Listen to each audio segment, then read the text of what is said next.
Hola queridos, qué bueno estar juntos aquí para el estudio de la palabra de Dios. Como les prometí, voy a empezar el año nuevo, 2021, abriendo la palabra de Dios y extrayendo del texto bíblico mensajes que serán oportunos para nuestra experiencia en esta nueva jornada.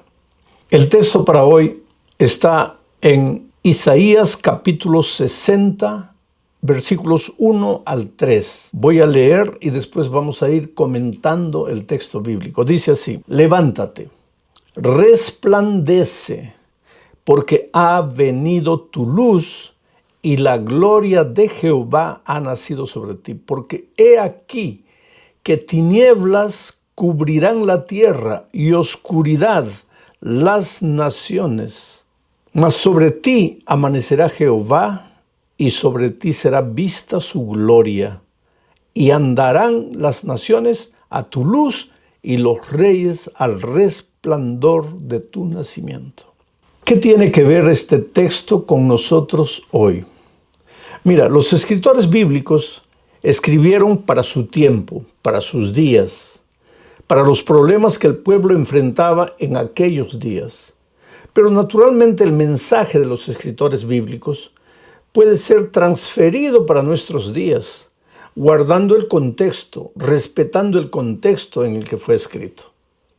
Así que para entender qué es lo que Dios nos está queriendo decir en este texto para nosotros hoy, en este cambio de año, necesitamos entender qué es lo que Dios, a través de Isaías, le estaba diciendo al pueblo de Judá en aquel tiempo en que el texto fue escrito. Para eso necesitamos entender que Isaías escribió para el reino de Judá. El reino de Judá se llamaba al reino del sur, porque el reino del norte, las 10 tribus del norte ya habían sido llevadas en cautividad. Pero para el pueblo de Judá todavía la cautividad no había llegado. Ya se estaba preparando la invasión. El enemigo estaba avanzando armado hasta los dientes, derrotando a todos los enemigos por el camino donde pasaba, y ahora se aproximaba de Israel. Entonces Isaías escribe para un pueblo con miedo. No solo eso, sino que el pueblo de Judá se había apartado de Dios. Mira, no se había apartado de la iglesia, se había apartado de Dios.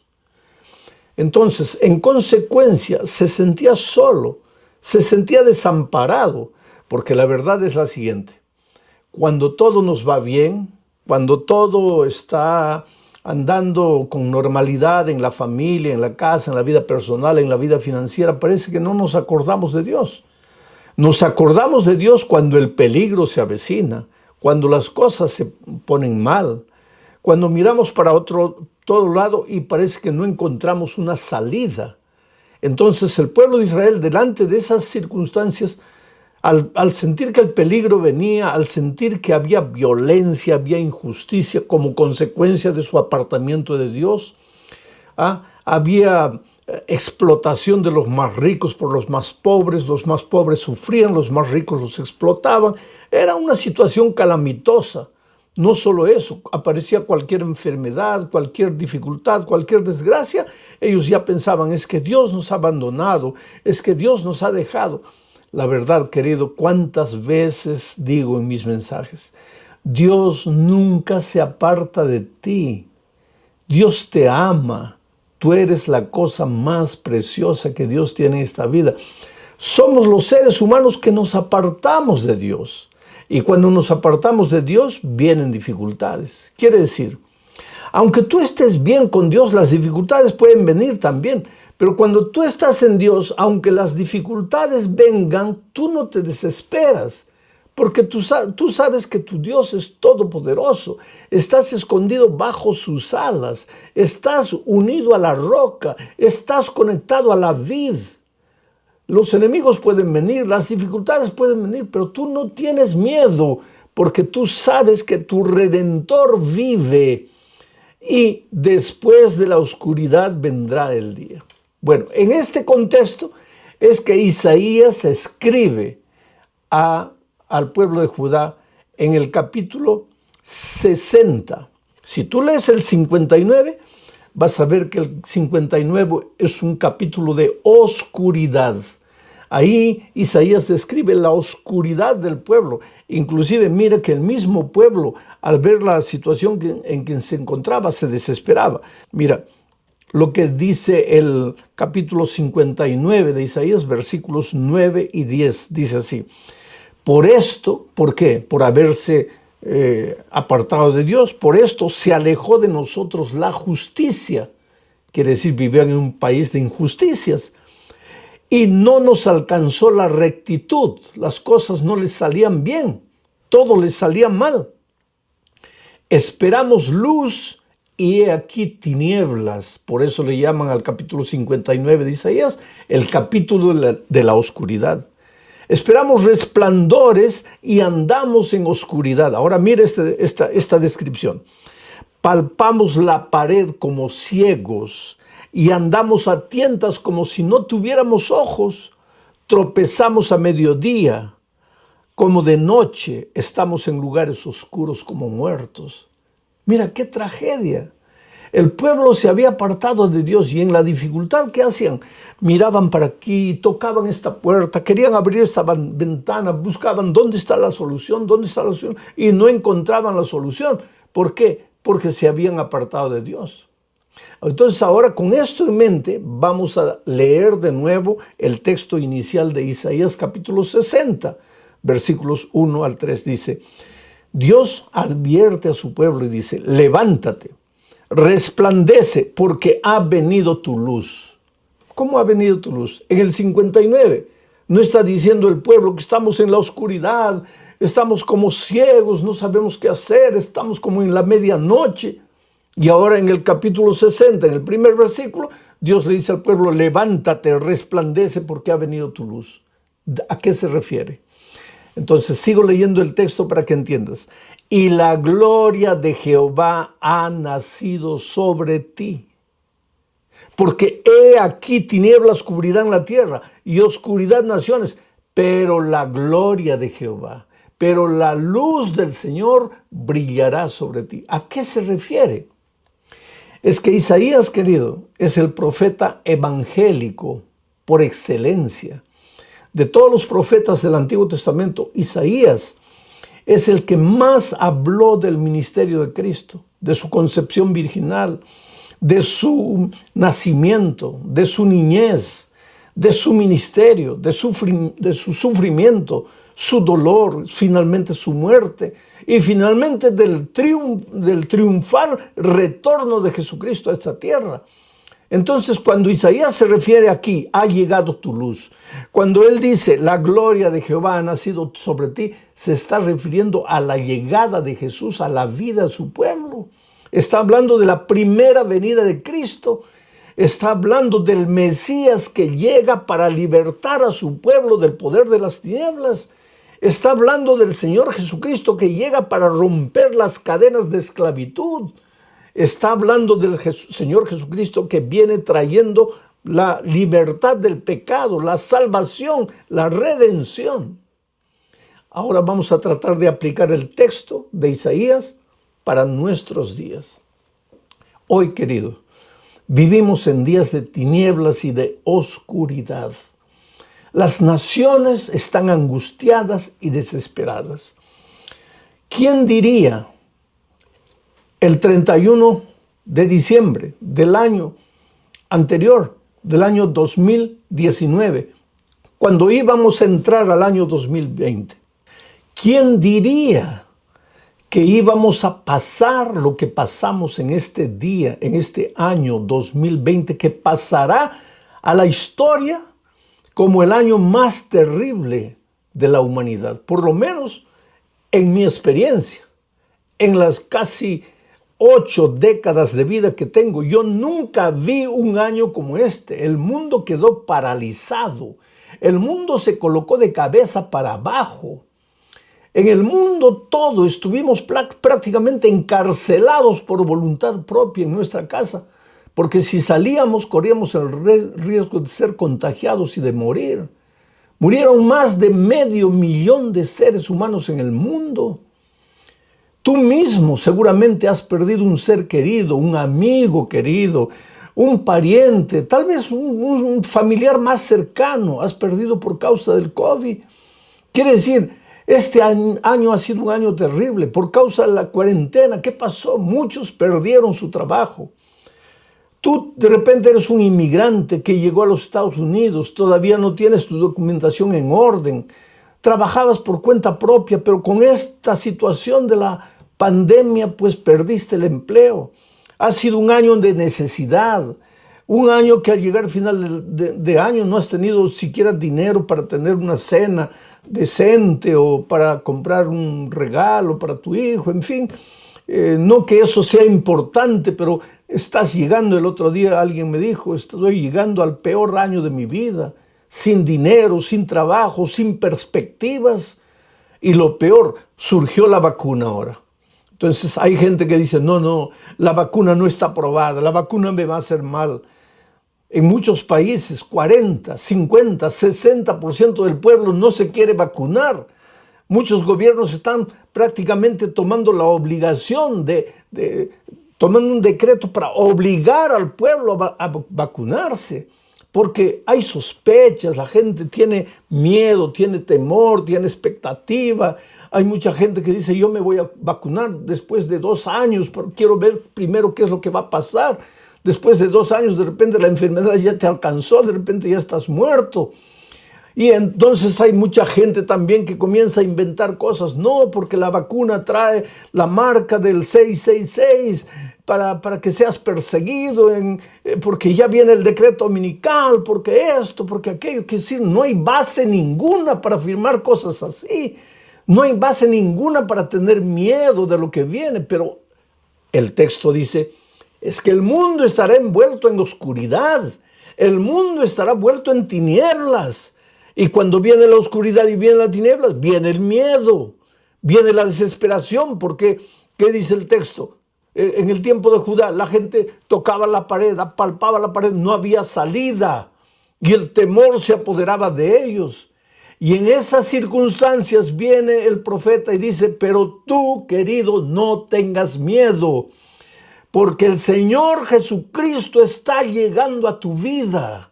Y cuando Jesús llega a tu vida, llega la oscuridad. Tus ojos se abren, porque nosotros todos somos como ciegos espirituales.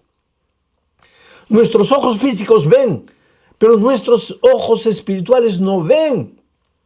Entonces necesitamos que la mano curadora, poderosa, maravillosa, amorosa del Señor Jesucristo toque nuestros ojos para que nos haga entender que aunque la oscuridad rodea el mundo, para nosotros hay luz. Tú tienes la salida. Cuando el Señor Jesucristo estuvo en esta tierra, encontró paralíticos que no podían andar.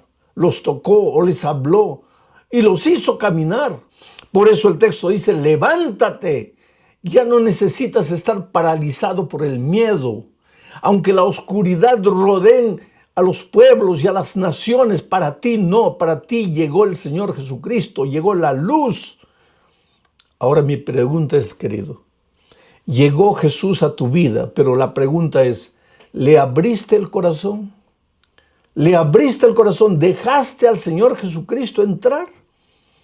Porque no depende de que el Evangelio llegue a tu vida, que la palabra de Dios llegue a tu vida, que el conocimiento del mensaje de la verdad llegue a tu experiencia. No basta que Jesús toque la puerta de tu corazón. Tú necesitas abrirle la puerta del corazón. Ahora, tal vez si tú eres un cristiano bautizado, miembro de iglesia, digas, pero es que yo ya le abrí a mi corazón a Dios cuando acepté el Evangelio. No, querido. La sierva de Dios dice, conságrate a Dios cada mañana, cada mañana. Haz de esto tu primer trabajo, porque la conversión es un acto diario.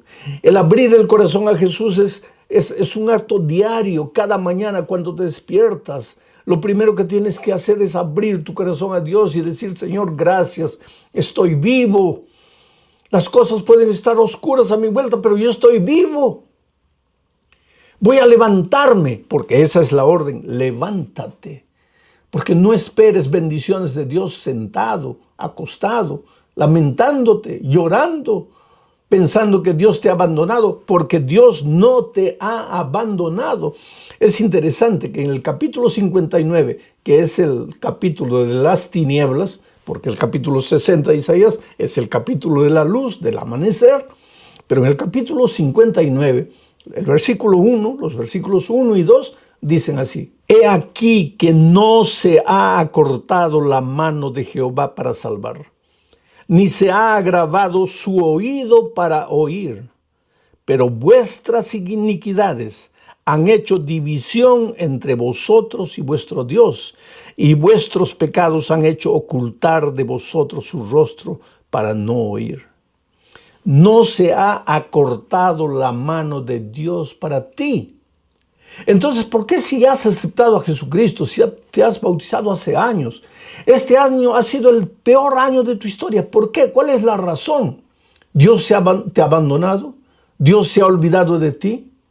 Entonces viene el texto aquí de Isaías y te dice: no digas que se ha acortado la mano de Dios para ti. No, la mano de Dios nunca se acorta. Lo que pasa es que a veces tú te vas muy lejos de Dios y la mano de Dios no te alcanza. Pero ¿cómo no te alcanza? Dios no es todopoderoso, es todopoderoso. Pero ya he explicado muchas veces y te lo voy a explicar una vez más. Aquí está Dios, aquí está el territorio de la vida, el territorio de las bendiciones, el territorio de la sabiduría. Necesitas ser un hombre sabio, una mujer sabia para vencer en la vida. Aquí está el territorio del buen carácter, porque si estás al lado de Dios, vas a reflejar su carácter. Este es el territorio de la vida. No te salgas de este territorio. Pero ¿qué dice el texto? El pecado nos separó, y al separarnos de Dios nos alejó del territorio de la bendición.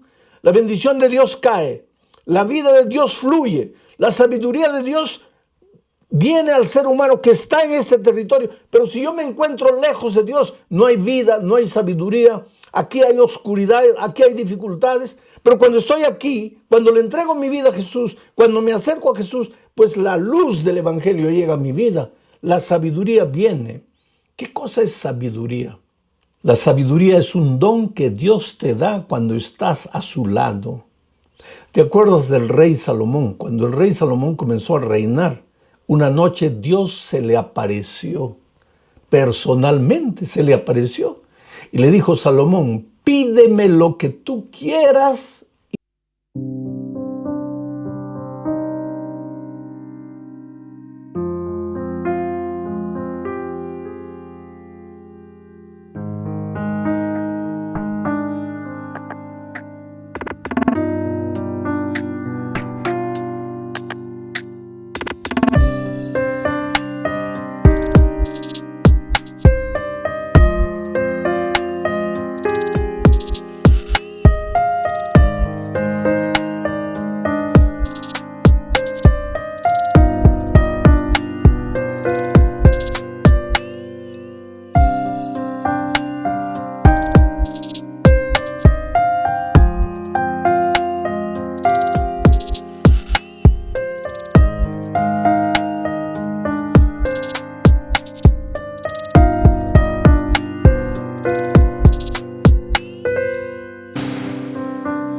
Y yo te lo daré. ¿Qué le pedirías tú a Dios? Dime, ¿qué le pedirías? Si en este momento, al terminar el año 2020 y empezar el año 2021, Dios se presentara a ti y te dijera: hijo, pídeme lo que quieras y en este año que estamos comenzando, yo te lo daré. ¿Qué le pedirías? ¿Le pedirías un nuevo empleo? ¿Le pedirías dinero? ¿Le pedirías que te ayude a comprar una nueva casa? ¿Le pedirías que te cure? ¿Le pedirías que saque a tu hijo de las drogas? ¿Le pedirías que salve tu matrimonio que se está destruyendo? ¿Qué le pedirías? Salomón podría haber pedido lo que sea, porque Dios le dijo: pídeme lo que quieras. Y Salomón le dijo: Señor, solo dame sabiduría. Sabiduría. En hebreo la palabra yokmah, sabiduría. ¿Qué otros sinónimos de sabiduría podríamos utilizar para que entiendas lo que quiere ser sabiduría? Porque sabiduría no es conocimiento. Sabiduría es el uso correcto del conocimiento. Una persona puede conocer mucho, tener 5 títulos doctorales, pero si no tiene sabiduría, todo el conocimiento no le ayuda de nada. Por eso hay grandes profesionales derrotados, fracasados, porque tienen conocimiento, pero no tienen sabiduría. Entonces, ¿qué es sabiduría? Es prudencia, es sensatez, es equilibrio. En Brasil han inventado una palabra, es desconfiómetro. No está en el diccionario, pero el pueblo ha inventado desconfiómetro. Tú sabes que el termómetro sirve para medir la fiebre. El desconfiómetro sirve para que tú sepas hasta dónde ir y hasta dónde no ir. Que es sabiduría, equilibrio. Cuándo decir algo y cuándo quedarte callado. Cuándo pedir, cuándo no pedir. ¿Cuándo ir? ¿Cuándo no ir? Esa sabiduría es un don divino que Dios da a todo el que va a Él. Por eso Santiago dice, si alguien tiene falta de sabiduría, pídasela a Dios. Pero es que cuando tú vienes a Dios, cuando entras al territorio divino, pues entraste al territorio de la vida, al territorio de las bendiciones, al territorio de la sabiduría. Y cuando Dios te da sabiduría, tú eres capaz de resolver los problemas. Esos problemas en los que tú piensas que te estás ahogando. Ya no tengo salida. Ya estoy perdido. Es porque tus ojos no ven la vida con sabiduría. ¿Y por qué? Porque no estás en el territorio de la luz. Y yo te digo una cosa, puedes inclusive estar en la iglesia. Y la iglesia te va a dar mucho conocimiento bíblico, pero no estás en el territorio de la luz, porque Dios no está hablando aquí de estar apenas en la iglesia. No digo que no tienes que estar en la iglesia. Yo soy un fiel miembro de iglesia. Los sábados, cuando no habían tiempos de pandemia, yo estaba en la iglesia generalmente predicando. Estar en la iglesia es una cosa, estar en Cristo es otra cosa diferente. No es solamente ir una vez por semana a la iglesia, es vivir todos los días una experiencia de vida, de comunión, de compañerismo con Cristo. Y cuando tú estás en Cristo viviendo esa experiencia, pues entonces fluye la vida, fluye la sabiduría y fluyen las bendiciones. Por eso, querido, yo te desafío, al entrar a este nuevo año, hijo, en el nombre de Dios, levántate. No tienes por qué estar caído. Tu año, el año que pasó, puede haber sido el peor año de tu existencia. En este momento puedes sentir que tu vida está destruida. En este momento, tal vez la culpa puede tocar la puerta de tu corazón y decirte, tú eres el culpable por todo. Tú te fuiste, tú abandonaste a Dios. En este momento, tal vez puedes hacer un balance de todos los errores que cometiste, pero yo te digo, la luz llegó, la gloria de Dios llegó para ti. Su carácter puede cubrir tu carácter, su justicia puede cubrir tu injusticia, su santidad puede cubrir, erradicar de tu vida el pecado. Por eso levántate, resplandece, brilla, acontece, sucede. Que los seres humanos te vean y, como dice el texto, quieran ir atrás de ti para preguntarte cuál es el secreto de la victoria. ¿Por qué tú el año pasado eras un hombre derrotado y este año eres un hombre victorioso? ¿Qué pasó en tu vida? Y entonces tú tengas la oportunidad de decirles, es que yo al comienzo del año me entregué al Señor Jesucristo. Abrí la puerta de mi corazón, dejé que entrase la vida, las bendiciones, la sabiduría. Y Dios me está ayudando a vivir con equilibrio y con sabiduría.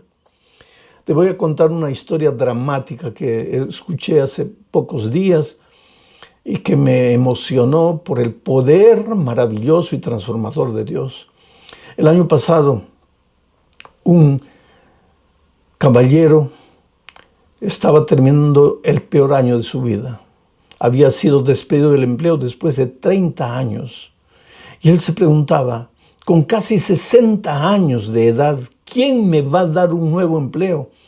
¿Dónde voy a encontrar un nuevo trabajo? Entonces llegó al final del año 2019, como el peor año de su vida.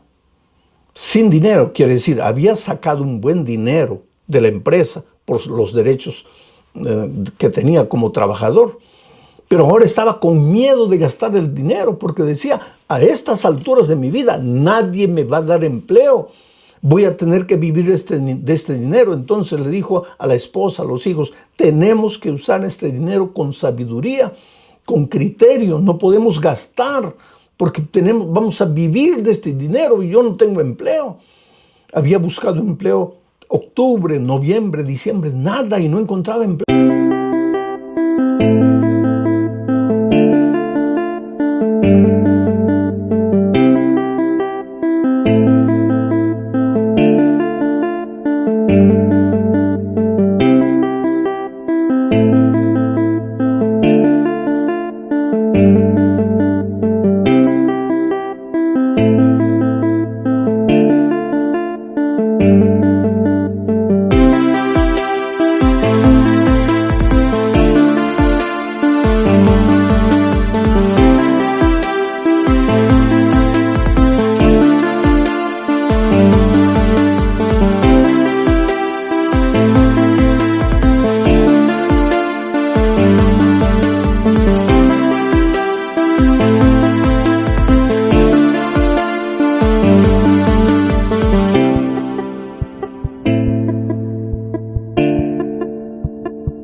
Comenzó el año 2020. Antes de comenzar, en la época natal, vio que andaban vendiendo mucha bicicleta por causa de Navidad, ¿no? Las tiendas de bicicleta venden bastante. Y de repente le vino una idea. Voy a abrir una tienda de bicicletas. Voy a comenzar a vender bicicletas. La esposa le dijo, no, pero eso es por Navidad, ya pasó Navidad. Ya está pasando Navidad. Tienes que buscar otra cosa, más que te dé más lucro, más ganancia. En esos días él estaba estudiando la palabra de Dios. Estaba aceptando el evangelio en su corazón. Inclusive antes de entrar al nuevo año, él se bautizó. Hizo un pacto con Dios. Era un hombre bueno. Llevó la familia toda a la iglesia. Los 2 hijos mayores se bautizaron, la esposa se bautizó, la familia entera se bautizó. Y comenzó enero. Y decidió abrir la tienda de bicicletas contra los consejos de la propia familia, contra los consejos de los amigos y familiares. Porque él decía, esta idea me lo colocó Dios en el corazón. Abrió la tienda con 15 bicicletas. Comenzó a vender. Ahí vino la pandemia, la bendita pandemia, el bendito virus. Paralizó literalmente a la ciudad, paralizó al país. Pero yo no sé cómo fue en otros países, pero en este país, en el Brasil, donde estoy en este momento y de donde estoy predicando el evangelio, en este país el negocio de bicicletas tuvo un despertar extraordinario. Se vendieron tantas bicicletas y él comenzó a vender. Venía la pandemia, la gente no salía, la gente no compraba, la gente no vendía, pero las bicicletas se iban. Y el mes de noviembre él no tenía más bicicletas porque la fábrica no se daba abasto de tiempo para abastecer las bicicletas. Quiere decir, este año fue su año de resplendor. Ahora él entiende este texto, levanta